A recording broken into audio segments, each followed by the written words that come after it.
अस्सलाम वालेकुम ma'am.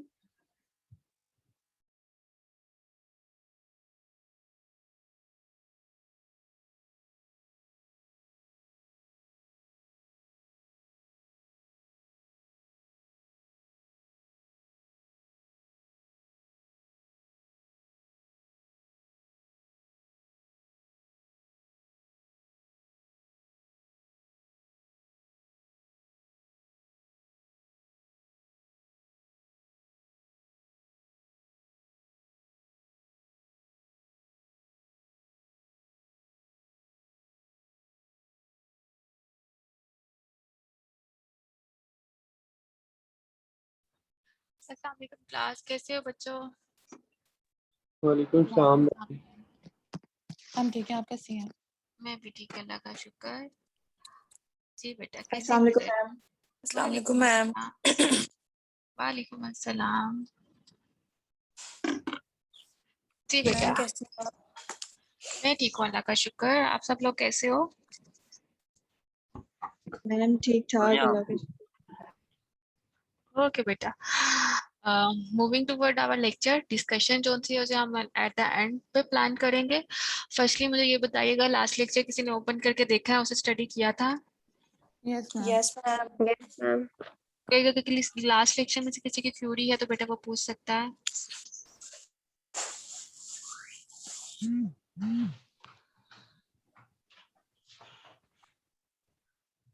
No query? Last lecture ma'am असल में हमने इलेक्ट्रो 1 में भी यही सारी चीजें पढ़ी हुई हैं, तो ओके, वो बहुत ही मुझे ज़हीन बच्चे हैं माशाल्लाह से। मेरे इतनी नहीं जहानत से, इतने मैम जहानत जस्ट से बड़े हैं। आईक्यू लेवल तो तुम लोगों का ऐसा हाई है कि क्या मैं कैसे, कितना IQ level, standardise IQ level कितना होता है अपना?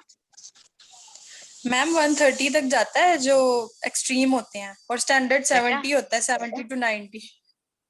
तो तुम कहाँ फॉल करती हो आमना, 70 तक के मैम 90 मैं तो तक? बहुत ही बुरी हूँ। 70 पे जाते हैं मैं हम। बहुत बिलो बुरी हूँ 7, मैम।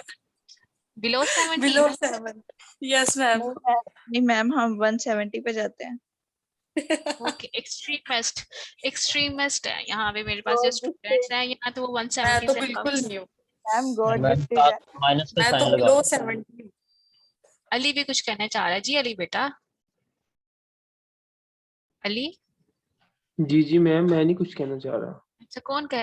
आपका माइक बोल रहा था, कौन बोलना चाह नहीं रहा मैम मेरा माइक म्यूट। था? ओके बेटा, म्यूट कर दिया उसने जल्दी से कि मैं कोई क्वेश्चन ही ना कर ले मुझसे। नहीं नहीं मैम आप जरूर करें क्वेश्चन, ऐसी कोई बात नहीं है। जी जी बेटा, मैं जरूर क्वेश्चन करूंगी। ठीक है बेटा, अब हम पहले लेक्चर स्टार्ट कर लें, देन डिस्कशन बाकी बाद में। फर्स्टली आज हमारा जो टॉपिक है that is from the book, reference book where that is a Jagmohan. Jagmohan की बुक जो सी है, मैंने आपके एलएमएस पे एक video link, zoom link, recording link जो सा वो शेयर किया है, उसको लिंक ओपन करेंगे तो आपको आपकी बुक मिल जाएगी। ठीक है, ओके। नेक्स्ट, लास्ट लेक्चर हमने किया था हीट पे, हीट, फिजिक्स ऑफ हीट पूरी थी, और सम हाइड्रोकोलेटर पढ़ा था, उसके effects, physiological and therapeutic effect पढ़े थे। आज जो हम मोडेलिटी करेंगे that is the microwave diathermy. ठीक है, this is again the heating modality. Microwaves हैं तो इसमें माइक्रोवेव्स वेव्स यूज होती हैं। ठीक है, देन इसकी application, physiological effect and therapeutic effect, ये चीजें आप ऑलरेडी चीजें पढ़ चुके हो, इसको बार बार एक्सप्लेन करने की जरूरत नहीं है मुझे कि क्या फिजियोलॉजिकल इफेक्ट होते हैं और क्या थेराप्यूटिक इफेक्ट होते हैं, लेकिन these effects are very important for you. ठीक है, कि आपको पता ही होना चाहिए। बार बार मैं यही हर लेक्चर में स्टार्टिंग में यही बोलूंगी कि आपको पता होना चाहिए कि कौन सी मोडेलिटी आप किस कंडीशन में जो सा वो अप्लाई कर सकते हैं। वो आपको तभी पता होगा कि जब आपको ये पता होगा कि ये मोडेलिटी जो सी है वो हीटिंग है, या पे इसमें करंट है, या पे कूलिंग मोडेलिटी है। तो माइक्रोवेव डायथर्मी से मतलब है डायथर्मी है, तो diathermy word is use for the heating modality. ठीक है, तो माइक्रोवेव है तो माइक्रोवेव जो है आप इसमें जो रेस यूज करते हैं दैट इज अ माइक्रोवेव्स। अब हम सबसे पहले माइक्रो रेस को देखते हैं। हमारे पास ये, आपके पास एक इलेक्ट्रोमैग्नेटिक स्पेक्ट्रम है। ठीक है, these are the electromagnetic spectrum, this is the light spectrum जिसे हम बोलते हैं, जिसमें डिफरेंट वेव्स जो सी हैं वो लाई करती हैं। हम कहते हैं कि कुछ वेव्स जो सी हैं वो विजिबल होती हैं, कुछ नॉन विजिबल होती हैं। कुछ की फ्रीक्वेंसी हाई होती है, कुछ की फ्रीक्वेंसी जो सी वो लो होती है। तो उसमें कौन सी वेव्स आती हैं? फर्स्टली हम अगर देखेंगे तो इलेक्ट्रोमैग्नेटिक वेव्स में अगर आप देखते हैं तो इसमें समहाउ कुछ विजिबल लाइट्स हैं जो सिर्फ हमारी आई देख सकती है, ठीक है, दिस इज विजिबल लाइट्स। तो उसी ही विजिबल लाइट्स के पास फॉल करती है हमारी IR और हमारी UV रेज। अब जिसमें हमारे पास 3 रेज ऐसी हैं like the gamma rays, X rays and UV rays, ठीक है। दीज आर दोज रेज जिनकी फ्रीक्वेंसी हाई होती है और वेवलेंथ जो सी है वो कम होती है। लाइक अगर आप इसका ये स्ट्रक्चर देख रहे हैं वेव का, कि इसमें ये क्या शो कर रहा है कि इसकी वेवलेंथ जो सी है, अब वेवलेंथ कैसे मेजर करते हो? बिटवीन द टू वेव्स में, ठीक है, the distance between the two waves, that is called the wavelength. तो जिनकी वेवलेंथ डिक्रीज है एंड द फ्रीक्वेंसी हाई है। जबकि आप इस तरफ आ जाएं स्पेक्ट्रम के, ये आपका लेफ्ट साइड बनेगी। तो लेफ्ट साइड में आपके पास फर्स्टली रेडियो वेव्स आती है, माइक्रोवेव्स आती है ना, इंफ्रारेड वेव्स आते हैं। These are also the invisible rays and इनकी फ्रीक्वेंसी जो सी है डिक्रीज होती है, वेवलेंथ जो सी है वो हाई होती है। वेवलेंथ हाई होने का मतलब है कि इनके पेनिट्रेशन जो सी है वो अच्छी होती है, ठीक है, तो ये पेनिट्रेट कर सकते हैं। तो अगर हम माइक्रोवेव्स की बात करते हैं तो firstly microwave diathermy is used for microwaves for various therapeutic purpose के लिए जो है वो आप यूज कर सकते हैं। इसमें आपके पास again that is a high frequency and the short frequency जो सी है इसमें लो होती है एंड शॉर्ट वेव डायथर्मी होती है। इसमें आई थिंक इससे रॉन्ग लिखा गया है, it's high frequency and shorter wavelength than the short wave diathermy, ठीक है, लेकिन नहीं सही है, बट इट इज कोरिलेट किया गया है with the short wave diathermy के साथ, ठीक है। as compared to the short wave, इसकी frequency जो सी है high होती है और short wave wavelength जो सी है वो shorter होती है, ठीक है। तो इससे हम compare करते हैं, तो as compared to the अगर हम देखें इसमें infrared, microwave and then the short wave diathermy को अगर देखते हैं, ठीक है, वो इस रेंज में अगर फॉल करती है, ठीक है। तो माइक्रोवेव जो सी है वो मिड में आती है, तो इसका मतलब है कि शॉर्ट वेव जो सी है वो आपको डीपेस्ट स्ट्रक्चर में जाती है, माइक्रोवेव जो सी है वो आपको समहाउ मीडियम तक आपको हीट देती है, जबकि इंफ्रारेड जो मोडेलिटी जो हम यूज करते हैं, जो हम नेक्स्ट क्लास में पढ़ेंगे, वो सुपरफिशियल हीटिंग मोडेलिटी में आती है, ठीक है, दैट इज द इंफ्रारेड की वो आपको सुपरफिशियल ही जो सी है वो आपको हीट प्रोवाइड करती है, ठीक है। अब इसकी हम फ्रीक्वेंसी देखते हैं, that is the 300 to the megahertz, तो 300 गीगाहर्ट्ज है and wavelength that is 1 centimetre to the 1 metre जो सा है माइक्रोवेव डायथर्मी की जो फ्रीक्वेंसी एंड द वेवलेंथ है, ठीक है। देन आपके पास माइक्रोवेव डायथर्मी को हम शॉर्टलेस वायरलेस भी हर्ट्ज रेस भी बोल सकते हैं, it's also called decimetre waves भी बोल सकते हैं। कॉमनली यूज जो फ्रीक्वेंसी इसमें यूज की जाती है, these are the following frequency and these are the wavelength जो हम कॉमनली इन माइक्रोवेव डायथर्मी में यूज करते हैं, ठीक है। And it is lie between the short wave diathermy and the infrared radiation, जैसे कि मैं आपको बता चुकी हूँ। Microwave can directly penetrate into the tissue to some extent and can be strongly absorbed by the water and a high vascular tissue. तो सबसे पहले इसका थेराप्यूटिक इफेक्ट ये आ गया है, या आप इसकी इंडिकेशन ये देख सकते हैं कि माइक्रोवेव डायथर्मी हम वहीं पे अप्लाई करेंगे जहाँ पे आपको ब्लड सप्लाई जो है वो हाई मिलती है, ठीक है। अगर ब्लड सप्लाई वहाँ पे हाई होगी देन ही आपको माइक्रोवेव डायथर्मी का इफेक्ट्स जो हैं वो अच्छे मिल सकते हैं, ठीक है। तो फर्स्टली इसमें जो सबसे इम्पोर्टेंट बात है याद रखने की वो ये है कि हमने उस एरिया पे माइक्रोवेव डायथर्मी अप्लाई करनी है जहाँ पे वाटर कंटेंट, यहाँ पे हाई वास्कुलर सप्लाई जो है वो हाई होगी। और दूसरी बात जो है उसने बताई है इसमें कि microwave directly penetrate into some tissue to some extent, ठीक है। तो ये चीज भी इसमें इंपॉर्टेंट है कि टू सम एक्सटेंट तक ही पेनिट्रेट कर सकती है आपकी माइक्रोवेव डायथर्मी।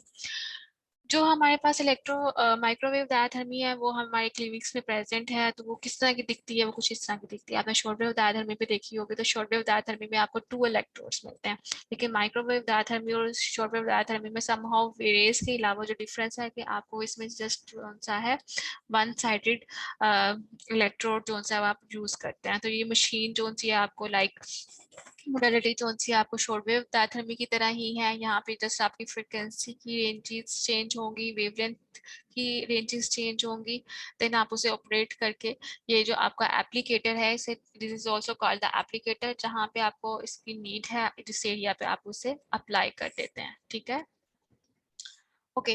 देन इसके बाद आ जाती है production of the microwave. Production of microwave कैसे होती है? फर्स्टली इस मोडेलिटीज को यूज करने के लिए आपको डायरेक्टली कांटेक्ट करना पड़ता है विद द एसी। ठीक है, अब कितना एसी प्रोवाइड करना पड़ता है? It provide a current of the 50 hertz end voltage is the 220 volts जो है वो आपको प्रोवाइड करने पड़ते हैं। ठीक है, not possible to produce microwave the mechanical means. ठीक है, ये इलेक्ट्रिकल मीन से ही आपकी माइक्रोवेव प्रोड्यूस होती है। इसको प्रोड्यूस कौन करता है? यहाँ पे एक थर्मियोनिक वाल्व होता है। ठीक है, special type is the thermionic valve that is called the magnetron. Magnetron is the thermionic valve which help us to produce the microwaves.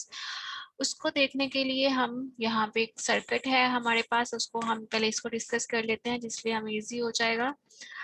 Timing circuit, यानी आपने एसी कट प्रोवाइड किया, पावर सप्लाई ऑन हुई, power supply zone से आपके एक circuit है, valve present है that is called a magnetron. This magnetron valve that produce the microwaves, और ये magnetron valve जोन सा ये taking the some time to produce, यहाँ heat up होने के लिए some time लेता है। जब ये heat up हो जाता है then ही microwaves जोन सी है वो produce होती हैं। ठीक है, then ये एक coaxial cable, कोएक्सियल केबल के मतलब होते हैं कि जो वन इन वन डायरेक्शन में जोन सा है वो केबल्स जोन सी मूव कर रही होती है। ठीक है, this is whole part is called as a transducer. ठीक है, जो आपको इसमें ये नजर आ रहा है इस रेक्टेंगुलर एरिया में, this whole part is called the transducer. अब ट्रांसड्यूसर में क्या क्या चीजें होती हैं? One is the antenna and one is the reflector. ठीक है, क्या होते हैं? टू पार्ट्स हैं, one is the antenna and other one is the reflector. Reflector क्या करता है कि जो भी एंटीना से आपकी रेस प्रोड्यूस हो रही है उसको इन अ वन डायरेक्शन जोन सा है वो आपके एग्जिट करवाता है फ्रॉम दैट ट्रांसड्यूसर। ठीक है, अगर आप इस मशीन में देखें तो ये दैट इज अ ट्रांसड्यूसर। अब इस ट्रांसड्यूसर में ही क्या प्रेजेंट है? एंटीना प्रेजेंट है और आपका रिफ्लेक्टर, ये वाला पार्ट कौन सा है? दैट इज अ रिफ्लेक्टर, जो यूनिट डायरेक्शन में आपकी माइक्रोवेव्स को प्रोड्यूस करता है। और इसके अंदर क्या है आपके पास? एंटीना, और ये आपके पास कोएक्सियल केबल आ गई है। ठीक है, जिसके थ्रू जोन सा है आपकी वेव्स जोन सी हैं वो मूव करती हैं टूवर्ड दैट ट्रांसड्यूसर। और इस मशीन या इस मोडेलिटी के अंदर क्या प्रेजेंट है? दैट इज द मैग्नेट्रॉन, और मैग्नेट्रॉन वाल्व क्या करता है? हीट अप होके ही आपकी माइक्रोवेव्स प्रोड्यूस करता है। ठीक है जी बेटा, किसी का कोई क्वेश्चन है?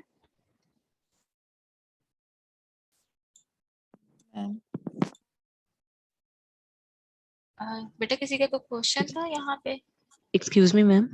जी जी बेटा। मैम यहाँ पे जो ट्रांसड्यूसर है और जो एप्लीकेटर है इनमें कोई डिफरेंस है? ट्रांसड्यूसर को बेटा, ये पूरे पार्ट को हम ट्रांसड्यूसर कह रहे हैं। ठीक है, ठीक है, और Yes, ma'am. एप्लीकेटर भी सेम थिंग है कि आपको इन अगर हम मोडेलिटी की बात करें तो that is called a transducer. ठीक है, एप्लीकेटर का मतलब ये होता है कि जो चीज आपने किसी भी जगह पे अप्लाई करनी है। ठीक है, this is also called the applicator. ठीक है, ट्रांसड्यूसर जो है वो आप मशीन के लिहाज उस मशीन की जो एरिया को उसको बोल रहे हैं, that is called a transducer. Transducer का मतलब है कि जो ट्रांसफर करता है आपकी रेस को। ठीक है, that is called a transducer. ठीक है, Okay, ma'am. Yes, ma'am. Thank you, ma'am. Okay बेटा। तो हम इसे अब थोड़ा सा गो थ्रू कर लेते हैं ताकि आपको समझने में इजी रहे। Primary function is magnetron to produce the high frequency current required to the for the production of the microwaves. ठीक है, तो इसका प्राइमरी फंक्शन क्या है? That is a high frequency. बेटा there is a I think there is a confusion. ये मैंने तस्वीर जो सी है पिक्चर उधर से ली है, इसको मैं फिर से क्लियर कर लूंगी। I think that is the wrong कि आपके पास जो माइक्रोवेव्स आती हैं that is a high frequency waves, high frequency waves हैं। आई थिंक इसमें मैं कंफ्यूज कर गई हूँ। उसने कहा है इस पिक्चर में कि जैसे जैसे ये रेडियो वेव्स की तरफ मूव करेगा इसकी फ्रीक्वेंसी रिड्यूस हो जाएगी और वेवलेंथ इंक्रीज हो जाएगी। ठीक है, जैसे जैसे ये इस साइड पे मूव करेगा रेस, और इसी तरह ही इसके ऑपोजिट है माइक्रोवेव्स जो होती है वो आपकी हाई फ्रिक्वेंसी वेव्स ही हैं एंड द शॉर्टर वेवलेंथ है, ठीक है। तो जैसे कि इसमें उसने बताया कि प्राइमरी फंक्शन ऑफ मैग्नेट्रॉन क्या है, that is produce the high frequency current, ठीक है, to the production of the microwaves, ठीक है। Magnetron is a special type of the valves that is composed of, आप मैग्नेट्रॉन किस वाल्व्स की अगर हम बात कर रहे हैं तो वो किससे बना हुआ है, that is made up by the cathode, और उसके सराउंडिंग में सर्कुलर मेटल के एनोड जो सा वो प्रेजेंट है, ठीक है। यानी आपके पास एक कैथोड है, कैथोड आप एक मेटल समझ रहे हैं ना, एक कैथोड है, उसके सराउंडिंग में आपके पास एक एनोड आ जाता है, then these waves carried by the coaxial wave fibres, ठीक है, या कोएक्सियल केबल के through, and this is move toward the antenna और एंटीना ऑफ द एमीटर, ठीक है, जहां से रेस जो सी है वो बाहर निकल रही है, ठीक है।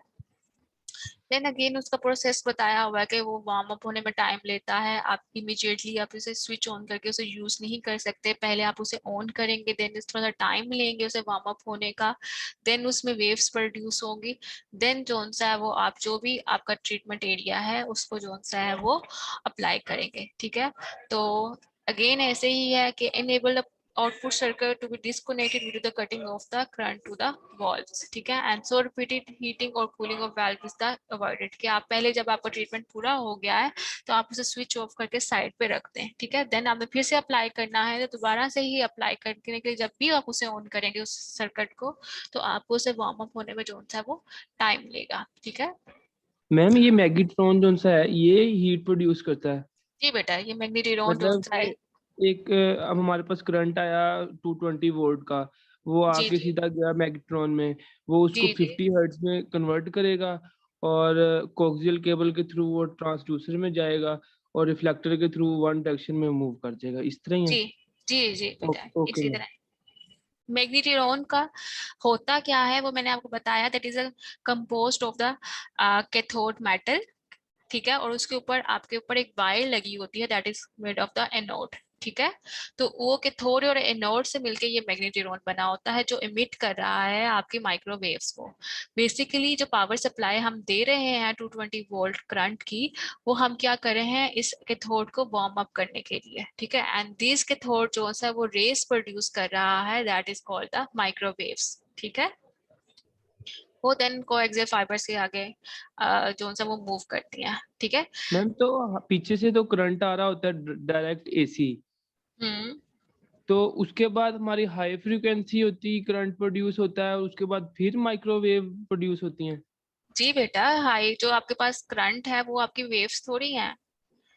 जी मैम, मैं पूछना ये चाह रहा हूँ कि जो हाई फ्रीक्वेंसी करंट होता है वो हमारा हाई प्रोड्यूस कहाँ पे हो रहा होता फ्रिक्वेंसी है? करंट इज प्रोड्यूस, ठीक है, टू प्रोड्यूस द माइक्रोवेव्स। हम high frequency current is use कर रहे हैं टू प्रोड्यूस द माइक्रोवेव्स, और माइक्रोवेव्स जो प्रोड्यूस हो रही हैं उसकी एक खास फ्रिक्वेंसी और वेवलेंथ है। ठीक है मैम, लेकिन मैम पीछे से तो एसी सप्लाई आ रही होती है हमारी 220 वोल्ट्स की, जी बेटा। वो आके मैग्नेट्रॉन के अंदर हाई फ्रीक्वेंसी करंट बनता है? जी बेटा। Okay high okay ma'am. Frequency, okay, there is a emitter is also known as a director and applicator। जैसे कि अभी आपसे बात की थी कि ट्रांसड्यूसर क्या है, एप्लीकेटर क्या है, मीटर क्या है, तो this is the same thing, there is a called as a meter is also known as a applicator. उसे हम ट्रांसड्यूसर्स पूरे एरिया को क्या बोल सकते हैं, ट्रांसड्यूसर भी बोल सकते हैं, ठीक है। A meter consists of the antenna and reflector। जैसे कि इस मीटर के अंदर जो है आपके पास दो चीजें हैं, one is antenna then one is the reflector. Antenna इस क्या करता है, is mounted in front of the metal reflected, and the reflector is a metal plate which directs the microwaves only in the one direction, ठीक है। अब clear हो गया इसकी प्रोसेसिंग क्या है, कि करंट आया, मैग्नेट्रॉन को हॉट किया, वहां से माइक्रोवेव्स प्रोड्यूस हुई, वो कोएक्सियल फाइबर से होते हुए इस एंटीना में गई, और इस एंटीना आगे आगे रिफ्लेक्ट पे इमिट की, और रिफ्लेक्टर ने क्या किया कि आपकी माइक्रोवेव्स को इन यूनिडायरेक्शनल जो है वो इमिट कर दिया। क्लियर है बेटा यहाँ तक production of the microwaves? Yes ma'am. Ma'am okay बेटा। देन अब हम उससे मीटर की बात कीजिए। अभी हमारा फोकस था पहले कि कैसे माइक्रोवेव जनरेट हो रही है, किसके थ्रू जनरेट हो रही है माइक्रोवेव्स। अब हमारे एमिटर पे फोकस है कि एमिटर उसने बोला कि there are the various shape and size के होते हैं, ठीक है। वो क्यों size, different size and shape के होते हैं कि क्योंकि हमें डिफरेंट एरिया पे different type of the microwave चाहिए होती है, ठीक है। अब उसने बात की कि फॉर एग्जांपल अगर माइक्रोवेव्स के जैसे अगर इसमें बात करें कि इस तस्वीर में शो हो रहा है कि आपके पास कुछ इसके मीटर जो से वो सर्कुलर भी होते हैं, कुछ रेक्टेंगुलर शेप में भी होते हैं, ठीक है।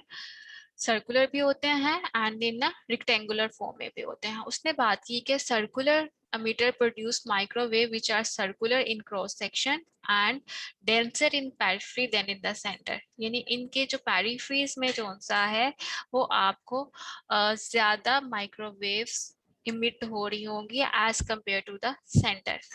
और इसी तरह ही रेक्टेंगुलर है कि वहां पे आपको माइक्रोवेव्स डेंस कहाँ होंगी at the peripheries as compare to the centre, sorry as इसमें होंगे आपके पास डेंसर, इसमें आपके पास इन द सेंटर में डेंस होंगी वेव्स और सर्कुलर में आपके पास कौन सा है वो पेरिफेरीज में डेंस होंगी, ठीक है। तो उसका कंपैरिजन आप देख लीजिएगा। क्लियर है ये point? Yes ma'am. Yes ma'am. Okay जैसे आपके पास कुछ इस तरह के भी माइक्रोवेव्स ये पुरानी हो चुकी हुई हैं, ये कुछ ये भी आपके पास सर्कुलर है और ये आपके पास रेक्टेंगुलर है। जो आपके पास जो सा है वो सेंटर में जो सा आपको ज्यादा टेंस मिलेगा waves as compare to the peripheries, ठीक है। Okay application to the tissue. Next आपके पास आ गई है बात एप्लीकेशन की, आप किस तरह अप्लाई कर सकते हैं, ठीक है। तो so the density become less as a distance from the meter increase, कि आपको पता है कि किसी भी मोडेलिटी को अप्लाई करने के लिए उसका सरफेस एरिया और जो आपका इलेक्ट्रोड है उसमें डिस्टेंस जो सा है वो आप मेजर करके ही लगाते हो कि कितने डिस्टेंस पे जो सी है ये मोडेलिटी या ये रेस जो सी वो इफेक्टिव हो सकती हैं या इजीली अब्जॉर्व हो के अपना इफेक्ट दे सकती हैं, ठीक है। उसने कहा कि जैसे ही आपका डिस्टेंस इंक्रीज करता जाएगा फ्रॉम द सरफेस एरिया तो आपकी जो डेंसिटी ऑफ रेज है वो डिक्रीज करती जाएंगी, ठीक है। तो जो सबसे एक एक्यूरेट डिस्टेंस है between your skin and your emitter वो क्या है 10 to 20 सेंटीमीटर। यानी आप अपनी स्किन से 10 to 20 सेंटीमीटर जो सा है अप्लाई कर सकते हैं माइक्रोवेव के एप्लीकेटर को, ठीक है। This can vary with the size of a meter. अब ये डिस्टेंस जो सा है वो डिपेंड कर सकता है उसके साइज पे, मीटर के साइज पे भी। The part to be treated, कि आप कौन सा एरिया जो सा वो ट्रीट कर रहे हैं, कंडीशन ऑफ पेशेंट पे भी and output of the generator पे भी, ठीक है। कि आया कि कंडीशन ऑफ पेशेंट पे आप कैसे इसको रिलाई कर सकते हैं, या आपने इस पहले स्टडी किया होगा, कोई बताएगा कि कंडीशन ऑफ पेशेंट पे डिस्टेंस कैसे मैटर करता है? मैम स्किन कंडीशंस भी हो सकती हैं कि अगर तो स्किन के ऊपर रैशेस हो रहे हैं तो फिर आप ज्यादा दूर रख के अप्लाई करेंगे ताकि वो बर्न ना कर जाए स्किन। एग्जैक्टली और स्किन उसके अलावा भी कंडीशन, बीपी वगैरह पे भी डिपेंड करता है। मैम बीपी कोई वगैरह कैंसर पे। वगैरह हुआ हो? बेटा कैंसर में तो आप हीटिंग मोडेलिटी यूज ही नहीं करते हैं। आप जस्ट इसको इस तरह बोल सकते हैं सेंसेशन ऑफ द स्किन पर डिपेंड करता है कि वो सेंसेशन में आपकी डिफरेंट डिजीजेस भी आ जाती हैं और आपके पास सेंसिटिविटी भी पेशेंट आ जाती है कि स्किन कितना बर्न होने के चांसेस जो से वो भी डिक्रीज हो सकते हैं, ठीक है। तो उसकी एप्लीकेशन पे आप जो सा है वो आपका डिस्टेंस जो सा डिपेंड करता है, ठीक है। कि आपके पेशेंट की कंडीशन को देखते हुए डिस्टेंस हाई या लो भी कर सकते हैं। तो that's what there is a range that is between the 10 to 20 centimetre, ठीक है। जिस इस रेंज में जो सा है वो आपका इफेक्टिव ट्रीटमेंट आप दे सकते हैं, ठीक है। क्लियर है बेटा यहाँ तक? Okay yes ma'am. Ma'am. Okay okay जैसे उसने आगे ही बता दिया, हम कह रहे थे कि ये डिस्टेंस जो सा है वो एरिया ऑफ स्किन पे भी डिपेंड करता है। तो उसमें आपके पास स्मॉलर एरिया आ जाता है और लार्जर एरिया आ जाता है कि आप कौन से एरिया को जो सा है वो टारगेट कर रहे हैं। अगर आप किसी स्मॉलर एरिया को ट्रीट करना चाह रहे हैं, जैसे आपके पास कोई कंटोर आ जाता है of your body like your knee joint, like your the shoulder joint, your elbow joint, या फिर ऐसी कोई भी कंटोरिंग वाली आपके पास आ जाती है, तो वो एरिया जो है वो स्मॉल हो जाता है। अगर आप किसी बैग पे लगाओगे ना तो the bag is whole bag is your the larger area, ठीक है। तो उस पे उसने डिपेंड किया कि एप्लीकेशन जो सी है वो एरिया पे भी डिपेंड करती है। अगर स्मॉलर एरिया है तो देन आप जो सा है वो आप जो एप्लीकेटर है या मीटर जिसे बोल रहे हैं उसका जो डिस्टेंस है वो 2 to 5 सेंटीमीटर भी रख सकते हैं। It's depend on the, again मैं कहूंगी that is depend on the patient condition, depend on the patient meter size and depend on the area. कि सिर्फ आपने एक चीज को नहीं देखना कि देयर इज अ स्टैंडर्ड जो उसने डिस्टेंस बताया दैट इज 10 to 20 सेंटीमीटर, ठीक है। तो बाकी चीजों को भी मद्देनजर रखते हुए आप जो सा एप्लीकेशन करवाते हैं माइक्रोवेव की, ठीक है। अगर हम लार्जर एरिया की बात करते हैं तो लार्जर एरिया में 10 to 15 सेंटीमीटर तक जो सा है वो आप डिस्टेंस जो सा वो रख सकते हैं, ठीक है।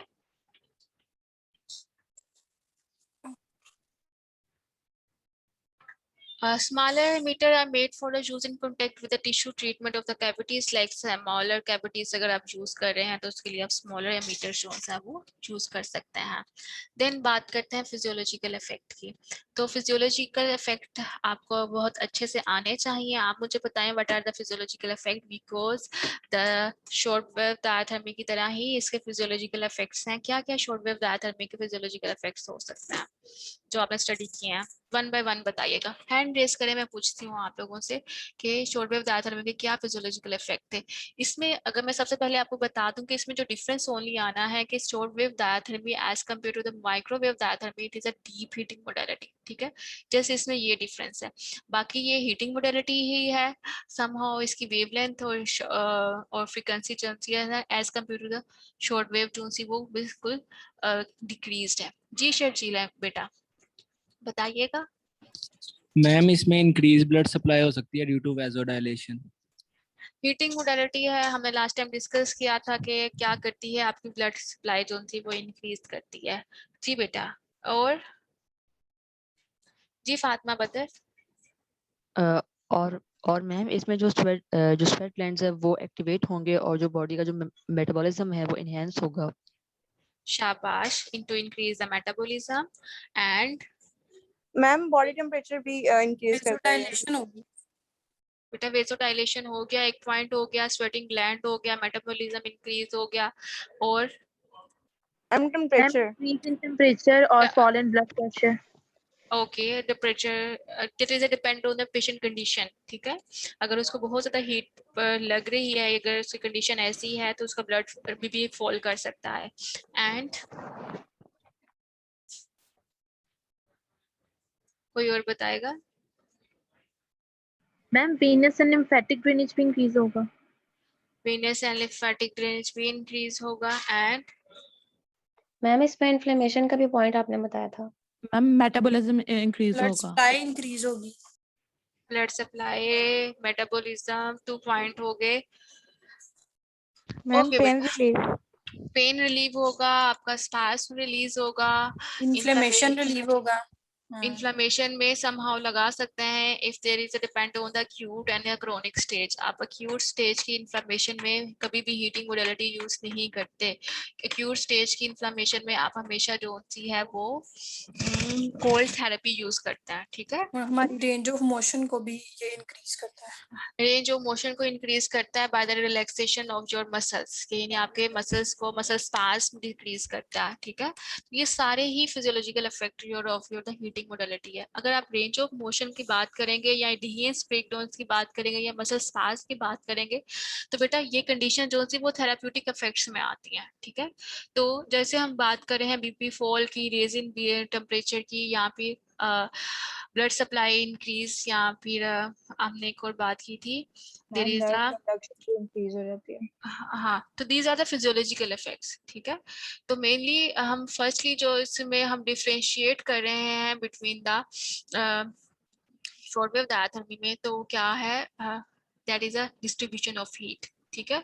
डिस्ट्रीब्यूशन हीट जो सी वो डिफर करती है, ठीक है। फिजियोलॉजिकल इफेक्ट में effective depth appear to the 3 centimetre. हम बार बार डेप्थ की बात कर रहे हैं कि as compare to the short wave diathermy इसकी इतनी पेनिट्रेशन नहीं है तो फिर इसकी पेनिट्रेशन कहाँ तक है, तो उसने ये बात आपको बता दी कि in your body, inside your body only 3 centimetre तक जो सा है इसकी हीटिंग जो सी है वो इफेक्टिव होती है, ठीक है।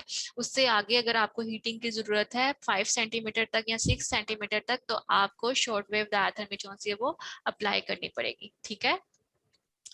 जैसे कि हमने फर्स्ट बात की थी कि हम सिर्फ उन्हीं कंडीशन में लगा सकते हैं जहां पे वाटर कंटेंट ज्यादा हो, ठीक है। तो appreciable heating of tissue with the good blood supply, for example सबसे हम मेरे पास जो कंडीशन आएगी वो मसल से रिलेटेड कंडीशन आएगी जहां पे आप माइक्रोवेव डायथर्मी जो सी है वो प्रोड्यूस कर सकते हैं, ठीक है। Less heat is produce in those with the low fluid content, for example fat है तो आप सबकुटेनियस टिश्यू यहाँ पे फैट से अप्लाई पे करने से आप जो है इसे थोड़ा सा गुरेज करेंगे, आप सिर्फ वहीं पे लगाएंगे जहाँ पे वाटर कंटेंट जो है वो ज्यादा है, ठीक है। देन थेराप्यूटिक इफेक्ट्स आ जाते हैं। थेराप्यूटिक इफेक्ट्स में फॉर एग्जांपल सबसे पहले थ्राउमेटिक लीयंस में आपके ब्लड सप्लाई ही आ जाती है, सॉरी मसल्स ही आ जाते हैं जहाँ पे आपकी ब्लड सप्लाई इंक्रीज होनी हो, और समहाउ इन्फ्लेमेटरी कंडीशन, और वो इन्फ्लेमेटरी कंडीशन जो सी है वो आपकी एक्यूट नहीं होगी, सब एक्यूट एंड क्रोनिक कंडीशन होगी, ठीक है। तो उसमें आप increase in the blood supply for the relief of pain and the muscle spasm के लिए भी जो है वो यूज कर सकते हैं, ठीक है। देन बैक्टीरियल इन्फेक्शन के लिए भी आप माइक्रोवेव यूज कर सकते हैं। फॉर एग्जांपल बैक्टीरियल इन्फेक्शन कहाँ पे है कि जहाँ पे आपके वाइट ब्लड सेल्स जो से कोई इन्फेक्शन हो जाता है, आप वहाँ पे जो सा माइक्रोवेव लगा देते हैं तो उसका सेमली वही पैटर्न है, क्या करता है कि वहाँ पे ब्लड सप्लाई इंक्रीज हो जाती है और जो आपकी वाइट ब्लड सेल्स और एंटीबॉडीज हैं जो होती हैं वो वहाँ पे फ्लड उसका आ जाता है और जो आपको नॉर्मल डिफेंस मैकेनिज्म में वो हेल्प आउट करती है, ठीक है। सुपरफिशियल टिश्यूज पे अप्लाई कर सकते हैं, हाई फ्लूइड कंटेंट पे यूज कर सकते हैं, हीट प्रोटेक्शन के लिए यूज कर सकते हैं, एंड बैक्टीरियल इन्फेक्शन के लिए यूज कर सकते हैं लाइक द स्किन इन्फेक्शन जिसमें fingers, boils, carbuncles and the superficial abscess आ सकती है। Degenerative arthropathies, enthesopathies and the arthritis of joint. Okay बेटा, ये क्या क्या कंडीशन है, एग्जांपल्स ने मुझे इन कंडीशन की। फॉर एग्जांपल अगर आपको मैं सिनेरियो बेसिक एग्जाम ले लूं तो मैं इन डिफरेंट कंडीशंस को से रिलेटेड डिजीजेस आपसे पूछ सकती हूँ, तो मुझे बताएं इन सब डिजीजेस में कौन कौन सी कंडीशंस आ सकती हैं, हैंड रेज करें।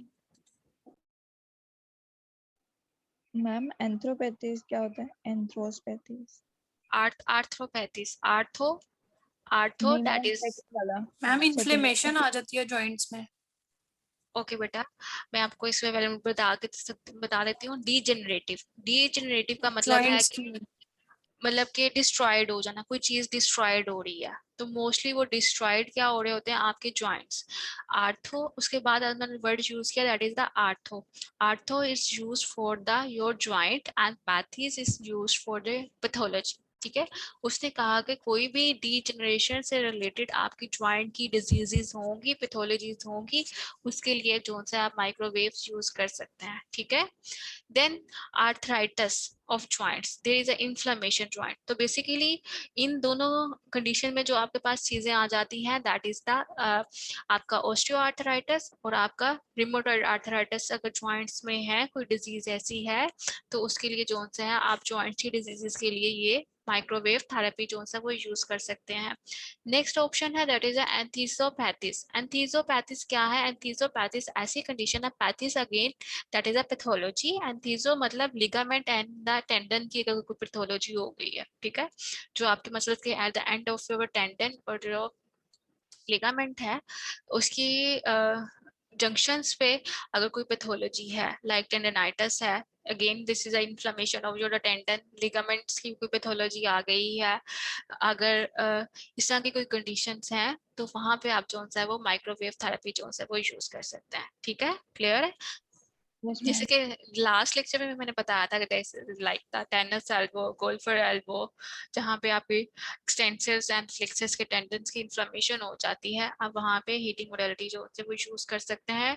क्यों यूज कर सकते हैं? To increase your the blood supply, ठीक है, वहाँ पे ब्लड सप्लाई की इंक्रीज करने के लिए आप उसे यूटिलाइज कर सकते हैं, ठीक है। क्लियर है? Yes ma'am. Yes ma'am. Yes, ma'am. Ma'am Okay. Cryotherapy भी यूज कर सकते हैं ना?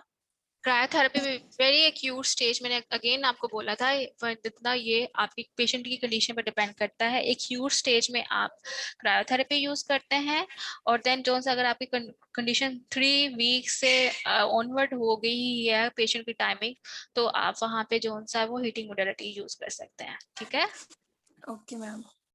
ठीक है। अगर this depend on the patient sensitivity भी, ठीक है। अगर पेशेंट जो है वो क्रायोथेरेपी यूज नहीं कर रहा, यहाँ पे उसको सेंसिटिविटी है, आप उसके ऊपर हीटिंग मोडालिटी यूज कर सकते हैं। क्लियर है? तो ये मैं अगेन बता रही हूँ, that is depend on the patient condition और डिजीज। ठीक है, वो कितना किस चीज का सेंसिटिव है या किस चीज का सेंसिटिविटी उसके अंदर नहीं है। क्लियर है? Yes ma'am. Okay, therapeutic effect में हम यूजुअली जो सी 220 या 220 वोल्ट या वॉट्स तक जो है वो पावर आउटपुट देते हैं to generate the microwave diathermy।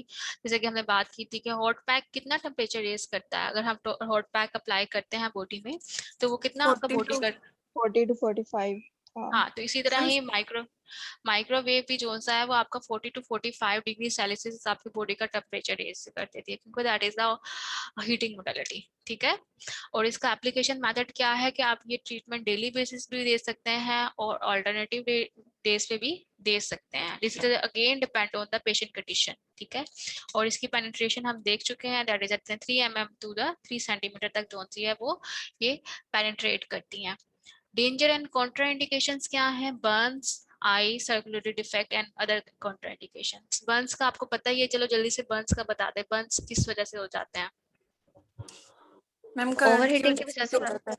Overheating, sorry ये तो हम कोई Overheating। वो या कर रहे हैं, मैं करंट बोली जा रही हूँ। मैम अगर heating modality closer to skin आ जाए तो फिर भी बर्न्स ज्यादा हो सकते क्लोज करते हैं तो फिर मिस अगर हाँ, किसी पेशेंट ने मतलब मेटल मैम ऑब्जेक्ट उसका जो एक पहना है डिस्टेंस तो था ना उसकी visibility 10 to 15, अगर हम उससे ज्यादा कर दें तो फिर बर्न हो सकता है लार्जर जी मसल में, ईमान और बेटा, शॉर्टर में 3 ईमान to बेटा 5 भी, से ज्यादा कर दें तो। ईमान भी कुछ बता रही है। जी ईमान बेटा आप मिस मैं ये बताइए। बता रही थी कि जिन पेशेंट्स ने मेटल ऑब्जेक्ट्स पहने हो उसकी वजह से ओवर हीटिंग ज्यादा हो जाती है, यस उसकी यस, वजह से भी शाबाश burn बेटा। अगर स्किन ड्राई हो, और अगर यस स्किन मैम, और ड्राई उसके हो या अलावा स्किन वेट भी हो तब भी।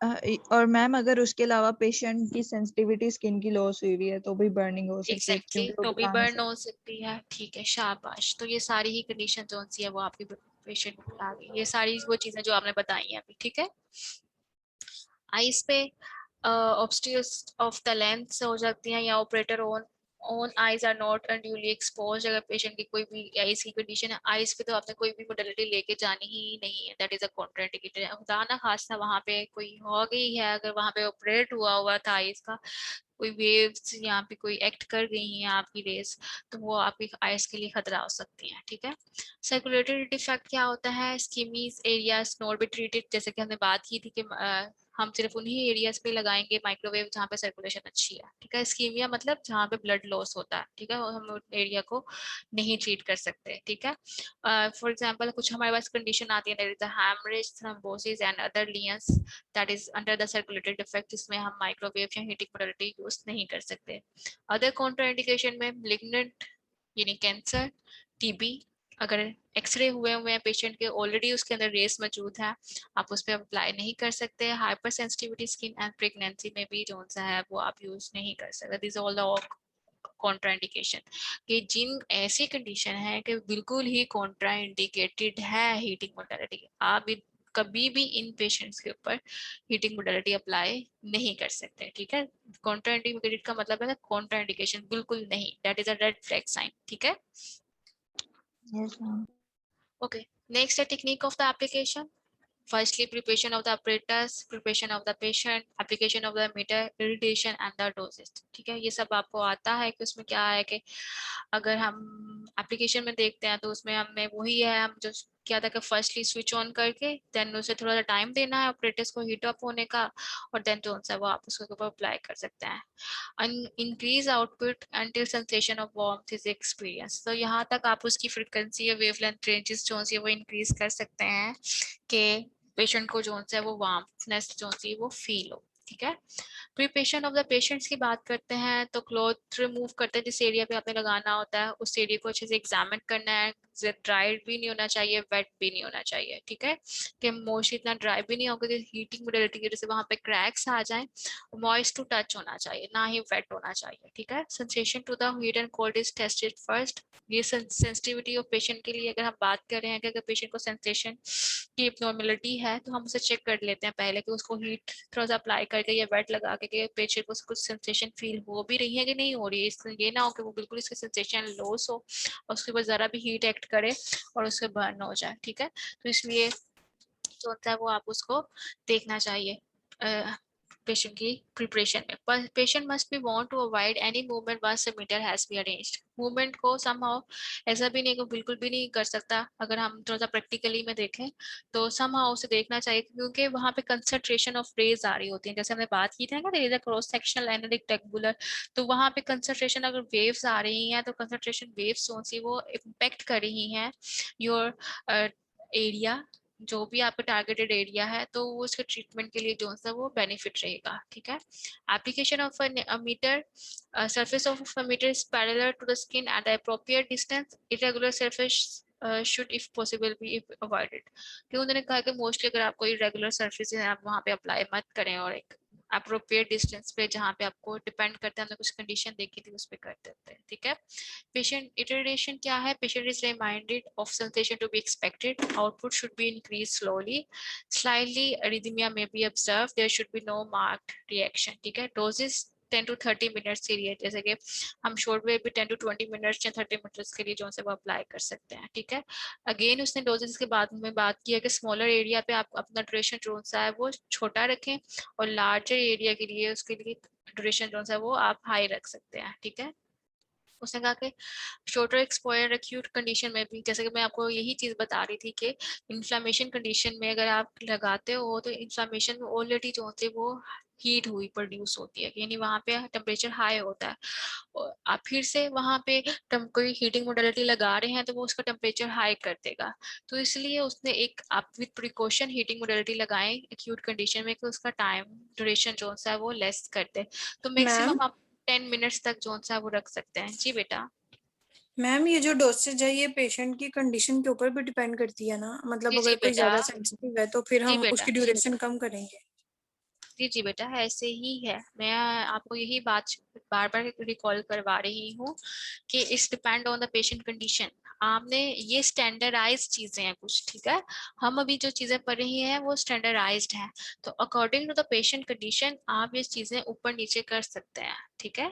अगर आपको पता है कि माइक्रोवेव की डेप्थ 3 सेंटीमीटर है तो 3 सेंटीमीटर के हीट एरिया पे डिपेंड करते हुए आपने उसका डिस्टेंस रखना है कि वो 10 to 20 सेंटीमीटर आएगा या 3 to 5 सेंटीमीटर आएगा, ठीक है। तो ये also depend on the patient condition, ठीक है। तो this is the our lecture today lecture that is a microwave diathermy पे, ठीक है। अगर इसके बारे में किसी का कोई क्वेश्चन है तो पूछ सकते हैं। जी रमशा बेटा। मैम ये इरेडिएशन का जरा दोबारा बता दें।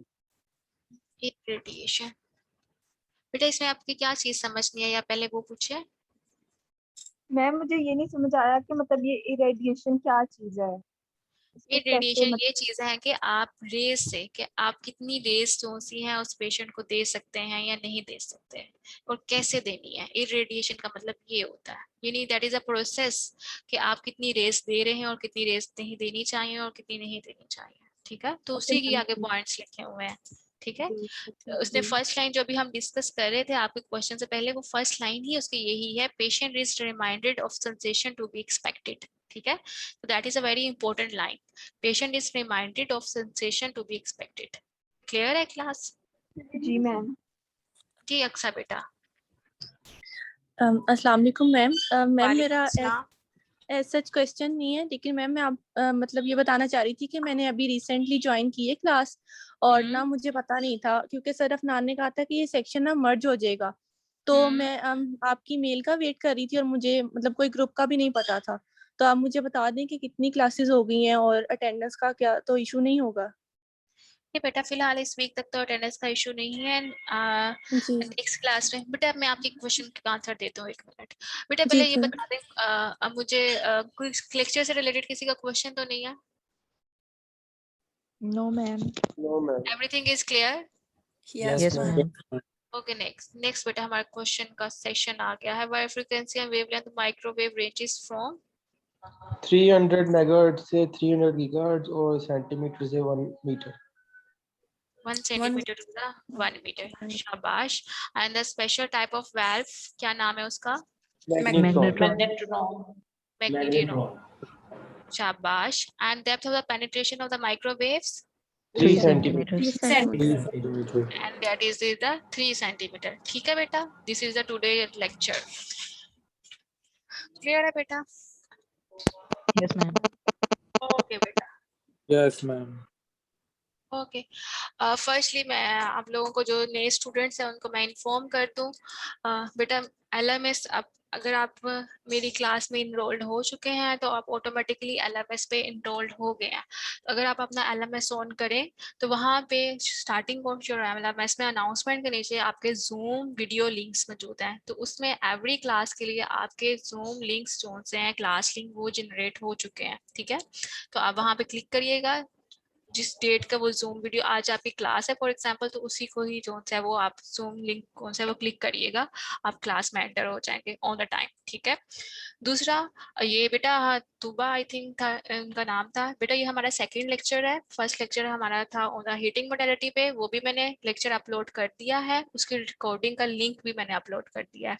जूम वीडियो लिंक के नीचे आप अगर देखेंगे तो जूम रिकॉर्डिंग्स लिंक आएगा, आप उस लिंक को ओपन करेंगे तो उसमें आपको आपकी एवरी क्लास की रिकॉर्डिंग मिल जाएगी। और देन वहाँ पे एक बुक भी है जो that is a reference book है, वो आपकी अपलोड कर दी है मैंने। ठीक है, और इसी तरह ही जैसे आपके लेक्चर होते जाएंगे आपके LMS पे जो है वो अपलोड होते जाएंगे। तो उसके के लिए सबसे ज्यादा इंपॉर्टेंट थिंग ये है कि आज ही आप अपना LMS खोलें और अपने LMS को in not a my subject in every subject थोड़ा सा विजिट करें कि ये क्या चीजें हैं क्या नहीं है। मैं जूम लिंक ईमेल नहीं करूंगी क्योंकि मैंने ऑलरेडी LMS पे उस पर जनरेट कर चुकी हूँ। दूसरा पॉइंट मेरा ये है कि बेटा मेरी तरफ से कोई व्हाट्सएप ग्रुप नहीं है। मुझे कल ईमेल्स आनी थी, मेरी तरफ से कोई व्हाट्सएप ग्रुप नहीं है। अगर आप अपनी क्लास जो सी है आपने हेल्प के लिए एक व्हाट्सएप ग्रुप बनाना चाहती हैं तो उसमें मुझे कोई इशू नहीं है। तो मैंने कोई किसी का व्हाट्सएप ग्रुप नहीं बनाया है। आप अगर बना लो अपना व्हाट्सएप ग्रुप तो इट्स ऑन यू कि आप एक दूसरे से जो सा वो कोऑर्डिनेट कर सकोगे क्लास कब है कैसे नहीं है। मैम क्लासेस स्टार्ट नहीं होती, व्हाट्सएप ग्रुप पहले ही बन जाते हैं, तो बना हुआ है इसका भी। जी तो बेटा, मैम तो काइंडली वो उनको आप कहें कि हमें भी ऐड कर दें, उसमें ऐड नहीं है हम लोग। बेटा मैं ये काइंडली कोइंडली नहीं कहूंगी किसी को, ये इसकी मर्जी है। आप अपनी क्लास को रिक्वेस्ट करें कि आपको अभी ऐड मैं करना आपको चाहती ऐड हैं। कर मैम देता मैं हूँ। ना अभी ये चैट बॉक्स में इनको सेंड कर देती हूँ। जी बेटा हाँ, जल्दी से WhatsApp सेंड ग्रुप। कर दें कि मैं क्लास खत्म होने से पहले ये लोग अपने आप को ऐड करवा लें। मैंने ठीक कर है दिया, आप लोग ऐड कर लें। एक्सक्यूज मी मिस, जी आज बेटा। वाला लेक्चर भी जो है ना वो मिस हो गया क्योंकि अभी अभी लिंक मुझे मिला था, तो फिर इसकी रिकॉर्डिंग भी आप LMS पे ही अपलोड कर देंगी? बेटा एवरी लेक्चर की रिकॉर्डिंग आपको मिल जाएगी। वो कहाँ मिलेगी, आप जस्ट अनाउंसमेंट के नीचे लिखिए देखिएगा जूम रिकॉर्डिंग लिंक। ठीक है, उसे ओपन करिएगा, वहां पे आपको आपके लेक्चर्स की रिकॉर्डिंग मिल जाएगी। ठीक है, जी मिस, ठीक है, thank you so much. Thank you बेटा। जी मैम बेटा अब किसी तो का ज्यादा आसानी कर दी है, सारी चीजें ही LMS पे हो रही है। जी बेटा सबसे LMS पे हो रही है। क्लियर है बेटा? Yes, जी ma'am. मिस, जी ठीक है बेटा, इंशाल्लाह नेक्स्ट लेक्चर में मिलते हैं। क्लास में लेक्चर लास्ट में पढ़ के आइएगा। जी कौन बोलता? मैम एक जी बेटा। क्वेश्चन है। मैम जो आप जिससे आप जो है वो रिकॉर्डिंग्स अपलोड कर रही हैं, तो मैम पहले ये था कि जूम की जो है वो 1 वीक के बाद एक्सपायर हो जाता था लिंक, तो इस दफा भी वही है बेटा इसलिए तो या मैंने वो लिंक तो हमें कब? सेंड किया ही नहीं है। मैं इसलिए कह रही हूँ मेरी सारी क्लास नहीं आज मैम, रिक्वेस्ट है। रिकॉर्डिंग लिंक्स, मैम नहीं रिकॉर्डिंग बेटा, लिंक्स जो है। मैं यही कह रही हूँ अपना LMS ओपन करें। ठीक है, और जी LMS खोल के देखेंगे वहां पे आपकी रिकॉर्डिंग कहाँ प्रेजेंट है। नेक्स्ट क्लास में मुझे एक क्वेश्चन करिएगा। जी ओके ठीक है मैम। और मिस आज के लिए अटेंडेंस? बेटा अटेंडेंस ऑलरेडी जो सा है वो आपकी जूम में मेरे पास आ जाती है कि कौन सा स्टूडेंट कितनी देर तक क्लास में रहा है, उसके हिसाब से अटेंडेंस लग जाएगी। ठीक है, लेकिन मिस मैंने अभी ज्वाइन किया है ना, आई एम सॉरी, मुझे मिला ही नहीं था लिंक, मुझे पता नहीं था। ठीक है बेटा, आज के लिए मैं आपको थोड़ा सा मार्जिन दे सकती हूँ। नेक्स्ट टाइम से जी आप ऑन द टाइम क्लास में रहिएगा। ठीक है, जी miss, thank you so much. Excuse me ma'am, जी बेटा कौन मैम बोला? मैंने भी लेट ज्वाइन किया था, मेरी अटेंडेंस भी लगा दी। जी बेटा आज लगा दूंगी, नेक्स्ट टाइम से बेटा केयरफुल रहिएगा।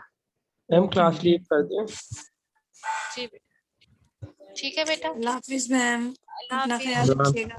Thank you okay so much बेटा, मैम। अल्लाह हाफिज।